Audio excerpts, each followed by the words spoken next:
വത്സു വ്ളോഗ്സിലേക്ക് എല്ലാവർക്കും സ്വാഗതം. ഇന്ന് ഞാൻ നിങ്ങളെ പരിചയപ്പെടുത്താൻ പോകുന്ന എൻ്റെ പറമ്പിൽ തന്നെയുള്ള ഒരു കുഞ്ഞൻ പേരയാണ്. ശീമപ്പേര എന്ന് പറയും. അത് കണ്ടിട്ടില്ലാത്തവർക്ക് വേണ്ടിയിട്ടാണ് ഞാൻ ഈ ഒരു വീഡിയോ എടുത്ത് ഷെയർ ചെയ്യുന്നത്. അപ്പോൾ ഇത് ഒരു കുഞ്ഞു ചെടിയാണ്. ഈ പേരയ്ക്ക് വലുതാവത്തില്ല, പാകമാകുമ്പോഴിതാ ഇത്ര തന്നെ ഉണ്ടാവും. പക്ഷെ ഒരു കളർ വ്യത്യാസം വരും.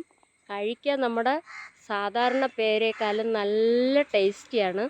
അതിങ്ങനെ ഇപ്പോൾ കായ്ച്ചതേ ഉള്ളൂ, കായ്ച്ചിങ്ങനെ നിൽക്കുന്നുണ്ട്. ഈ ഒരു കുഞ്ഞു ചെടി നോക്കിയാൽ അതിൻ്റെ ഇത്രയേ ഉള്ളൂ അതിൻ്റെ മൂട്, അതിൻ്റെ കടയ്ക്കൽ ഇതാ. എന്നിട്ട് കുഞ്ഞ് കമ്പുകളും, പക്ഷെ കായകൾ നിറയെ എല്ലാ കൊത്തിലും കാ പിടിച്ചിട്ടുണ്ട്.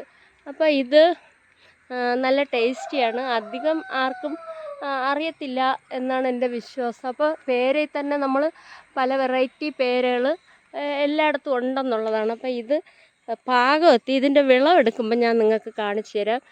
ഇത്രയേ ഉണ്ടാവുള്ളൂ, പിന്നെ അധികം വലുതാവില്ല എന്നതുള്ളതാണ്. പക്ഷേ എന്നാലും നിറയെ കായ്ക്കും കേട്ടോ. നല്ല ടേസ്റ്റാണ്.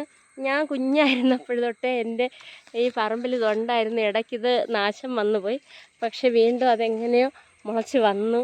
അപ്പോൾ അതെനിക്ക് വീണ്ടും ഭാഗ്യമുണ്ട് ഇനി അത് കഴിക്കാൻ. ഇത് ഞാൻ ചെറുതായിരുന്നപ്പോൾ ഒരു വലിയ മരമായിട്ടാണ് എൻ്റെ വീട്ടിൽ നിന്നത്. അപ്പോൾ എൻ്റെ വീഡിയോ കണ്ടിട്ട് ഇഷ്ടപ്പെടുകയാണെങ്കിൽ എൻ്റെ ചാനൽ പ്ലീസ് ഒന്ന് സബ്സ്ക്രൈബ് ചെയ്യണേ. ചില ആൾക്കാർ കണ്ടിട്ട് എന്താ പറയണ, ഒന്ന് തൊട്ട് നോവിക്കുക പോലും ഇല്ല എന്നുള്ളതാണ്. അപ്പോൾ എല്ലാവരും സബ്സ്ക്രൈബ് ചെയ്യുക, ലൈക്ക് ചെയ്യുക. ഞാൻ എൻ്റെ തോട്ടത്തിലെ ഓരോരോ സാധനങ്ങളായിട്ട് നിങ്ങളെ ഓരോ ദിവസവും പരിചയപ്പെടുത്തുന്നതാണ്. അപ്പോൾ ഇനി അടുത്തൊരു വീഡിയോ ആയിട്ട് അടുത്ത ദിവസം കാണാം.